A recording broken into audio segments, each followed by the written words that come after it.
పైకి లీటర్లా కనిపించే ప్రతి ఆయిల్ ప్యాకెట్ లీటర్ కాకపోవచ్చు, కానీ ఫ్రీడమ్ ఆయిల్ ప్యాకెట్లో మాత్రం ఖచ్చితంగా లీటర్ నూనె ఉంటుంది.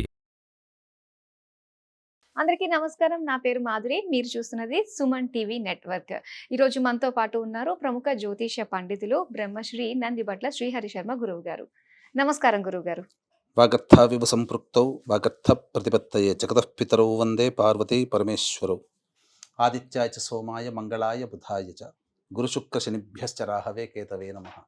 శృంగేరి జగద్గురు పీఠాధిపతులకి, కంచి పీఠాధిపతులకి నమస్కారములు తెలియజేసుకుంటూ కార్యక్రమాన్ని ప్రారంభిద్దాం.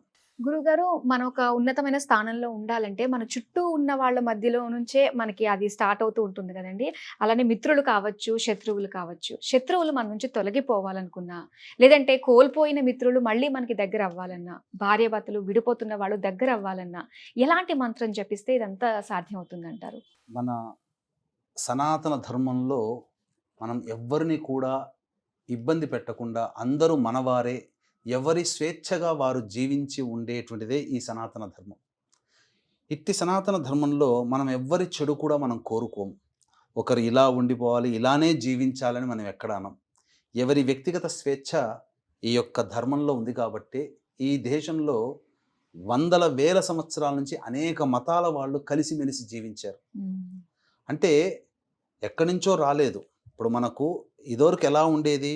విష్ణుని ఆరాధించేవాళ్ళు వైష్ణవులుగా ఉన్నారు, శివుణ్ణి ఆరాధించేవాళ్ళు శివమతస్థులుగా ఉన్నారు, అమ్మవారిని ఆరాధించేవాళ్ళు శక్తి ఆరాధకులుగా ఉన్నారు, సుబ్రహ్మణ్య స్వామిని ఆరాధించేవాడు సుబ్రహ్మణ్య స్వామిగా ఒక గ్రూప్, గణపతిని గాణాపత్యం అని అంటారు, ఈ గణపతిని మూర్తిగా చేసుకొని ఆరాధించేవాళ్ళు బౌద్ధులు, జైనులు, సిక్కులు, ఇస్లాం, క్రిస్టియన్, అలాగే పార్సీ, జొరాస్ట్రియన్ మతస్థులు, ఇలా ఎంతోమంది మన మతస్థులందరూ కూడా మన భారతదేశంలో ఆనందంగా జీవించగలిగారంటే మన ధర్మం యొక్క గొప్పతనం. అంటే ఏంటి? ఇక్కడ ఎవ్వరము కూడా ఒకరి వినాశనాన్ని మనము కోరుకోము. అలాగే మనకు శత్రువులు అనేటువంటి వాళ్ళు ప్రతి పనులలో కూడా ఉంటుంటారు. కానీ ఆ శత్రువు ఇబ్బంది పడాలని కానీ, లేకపోతే ఆ శత్రువు సంహరింపబడాలని కానీ మనం కోరుకోము. కానీ అట్టి శత్రువుని కూడా మిత్రునిగా చేసుకునే ఉపాయమే ఆలోచిస్తాము. ఆ శత్రువుని కూడా మన పక్కన పెట్టుకొని మనము మిత్రులుగా చేసుకోగలుగుతాం. ఇది మనకు అనాదిగా వస్తున్నటువంటి సంస్కృతి సాంప్రదాయాల్లో భాగంగా. కాబట్టి ఇప్పుడు మనం ఏదైతే మనకు చుట్టుపక్కల మనకు తెలియకుండా మనకు శత్రువులు, ఇంటర్నల్ ఎనిమీస్ అంటారు, తెలియని శత్రువులు మన చుట్టుపక్కల మనకు బాగానే నవ్వుతూ కనిపిస్తుంటారు, మాట్లాడుతూ ఉంటుంటారు, ఏదో అన్ని విషయాలు మనతో ముచ్చటిస్తుంటారు, కానీ వెనకాల మన గురించి గోతులు తవ్వే వాళ్ళు ఉంటారు. అటువంటి వాళ్ళు కొంతమంది మనకు ధైర్యంగానే బాహాటంగానే ఎదురెదురుగా కూర్చొని ఇబ్బంది పెడుతూ ఉండేటువంటి వాళ్ళు ఉంటారు, మాటల ద్వారా చేతుల ద్వారా. అటువంటి వాళ్ళందరూ కూడా తమ యొక్క భావనని మన మీద రాకుండా చెయ్యాలి అని అంటే అమ్మవారి యొక్క సహస్రనామాల్లో ఒక నామం అనేటువంటిది ఉంది. ఆ నామము జపించడం ద్వారా శత్రువులు ఏమీ సంహరింపబడరు, అంటే ఏం నాశనం కారు. మనం ఒకరి నాశనం మనం కోరుకోకూడదు కదా. ఎందుకంటే ఒకరి నాశనం మనం కోరుకున్నామంటే కొంతకాలానికి మళ్ళీ అది మనల్ని ఇబ్బంది పెడుతుంది. అందుకనే మనకు ఈ క్షుద్ర ప్రయోగాలు అనేటువంటివి మనకు ఉన్నటువంటి మనం దగ్గర రానియం. ఆదిశంకరాచార్యుల వారు కూడా ఇటువంటి క్షుద్ర ప్రయోగాలని దూరం పెట్టుకోండి అని చెప్పారు.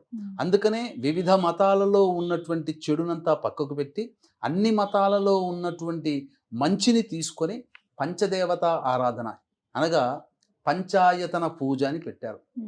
అందులో విష్ణువుని, ఈశ్వరుని, అమ్మవారిని, సూర్యుణ్ణి, అలాగే గణపతిని కూడా పూజించే ఆచారం.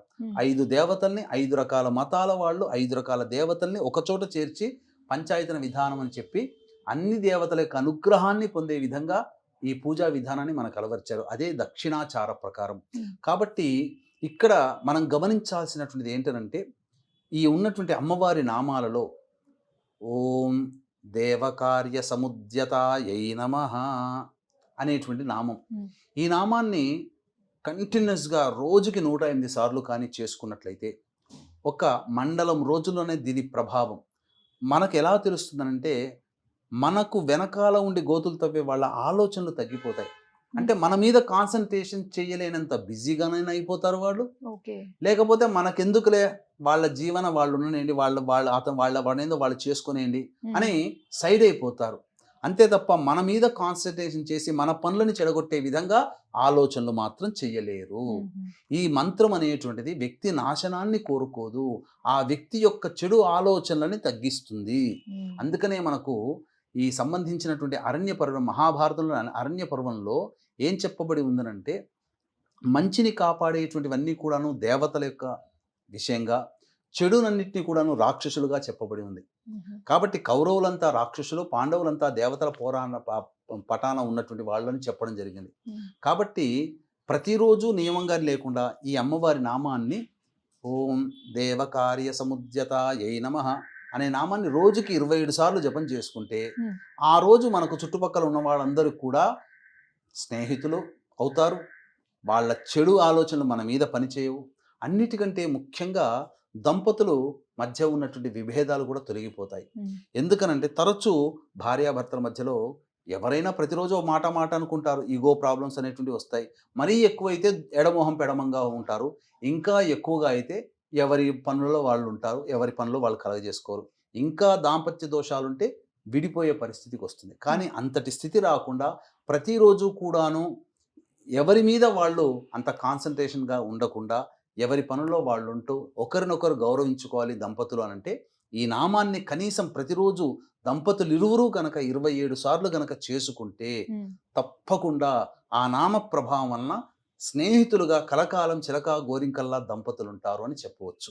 అదే భాగస్వామ్య వ్యాపారం చేస్తున్న వాళ్ళు ఉంటారు. ఉన్నప్పుడు ఏమవుతుంది, వాళ్ళ మధ్య కూడా పొరపచ్చాలు రాకుండా ఒకే వ్యాపారాన్ని ఇద్దరు కలిసిమెలిసి చేసుకొని ఆ వ్యాపారాన్ని అభివృద్ధి చేయాలంటే ఇద్దరు భాగస్వాములు కూడా ఈ నామాన్ని ప్రతిరోజు 27 సార్లు జపం చేసుకుంటే తప్పేముందమ్మా. కూర్చున్న చోట 27 సార్లు అంటే 27 సెకండ్ల పాటు కాదు ఇది. కాకపోతే దీనికి ఒక నియమం అంటూ ఉన్నది. ఆ నియమ ప్రకారం చెయ్యాలి. ఏంటి ఆ నియమం అంటే, వీక్షించేటువంటి ప్రేక్షకులు కూడా గమనించాల్సినటువంటిది, ప్రతి వ్యక్తికి కూడాను జాతకరీత్యా అనేక రకాలైనటువంటి దోషాలు ఉంటాయి. అందులో విద్యపరంగా, వివాహ, ఉద్యోగ, దాంపత్య, సంతాన, అనారోగ్య సమస్యలు, ముఖ్యంగా శని దోష ప్రభావాలు అనేటువంటివి ఉంటాయి. శత్రు సమస్యలు ఎక్కువగా ఉంటాయి. కాబట్టి ఇటువంటి దోషాల నివారణకి సర్వదోష నివారణ పూజలు, హోమాలు అనేటువంటివి ఒక్కొక్క నెలలో ఒక్కొక్క పుణ్యక్షేత్రంలో మీ గోత్రనామాదులతో చేయించడం జరుగుతుంది. అవకాశం ఉన్న వాళ్ళు కార్యక్రమ తదనంతరం కాంటాక్ట్ చేసి ఆ యొక్క గోత్రనామాలు ఏ విధంగా నమోదు చేసుకుని సభ్యులుగా చేరాలో వాటి వివరాలు తెలుసుకోవచ్చు. చక్కగా ప్రతి నెల వీడియోలు మీకు వచ్చి చేరడం జరుగుతుంది. తద్వారా అన్ని విధాలుగా మీకు ఉపశమనం లభిస్తుంది. జాతకరీత్యా ఉన్న దోషాలు తొలగిపోతాయి. ముఖ్యంగా మీరు, మీ కుటుంబ సభ్యులు ఆరోగ్యంగా ఉండడం కోసం, అపమృత్యు గండ దోషాలు తొలగిపోవడం కోసం మృత్యుంజయ హోమం ఖచ్చితంగా చేయించడం జరుగుతుంది. కాబట్టి ఈ అమ్మవారి నామాన్ని ప్రతిరోజు జపించేటప్పుడమ్మా, అమ్మవారికి ఎంతో ప్రీతికరమైనటువంటి బీజాక్షరాలు ఓం ఐం హ్రీం శ్రీం, ఓం ఐం హ్రీం శ్రీం దేవకార్య సముద్యతాయై నమః అనే ఒక నామాన్ని ఈ విధంగా గనక చేసుకుంటే తప్పకుండా వాళ్ళకున్నటువంటి శత్రుత్వ భావనలు తొలగిపోయి మిత్రులవుతారు.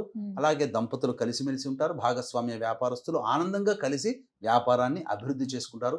ఎంతేకాకుండా భాగస్వామ్యము అనంటే ఇక్కడ కేవలం దంపతులు లేకపోతే వ్యాపారంలో చేసేవాళ్ళు కాకుండా, మనం ఏ రోజు పని చేస్తుంటామో ఆ పనికి మనకు సహాయం చేసేవాళ్ళు, ఆ రోజుకి మనతో ఎవరైతే కలిసిమెలిసి ఉంటారో ఆ రోజు వరకు ఉండే వాళ్ళందరూ మన యొక్క పనులలో భాగస్వాములు. కాబట్టి మనం చేసే ప్రతి పనులలో ఎదుటి వాళ్ళ యొక్క సహాయ సహకారాలు సంపూర్ణంగా ప్రేమతో, వాలంటరీగా ప్రేమతో రావాలి అనంటే ఈ నామాన్ని పొద్దున్నే లేచి స్నానం చేయగానే ఓం ఐం హ్రీం శ్రీం దేవకార్య సముద్యతాయై నమః అనే నామాన్ని 27 సార్లు జపం చేసుకోండి. అంతకంటే ఎక్కువ అవసరం లేదు. పైసా ఖర్చు లేనటువంటిది.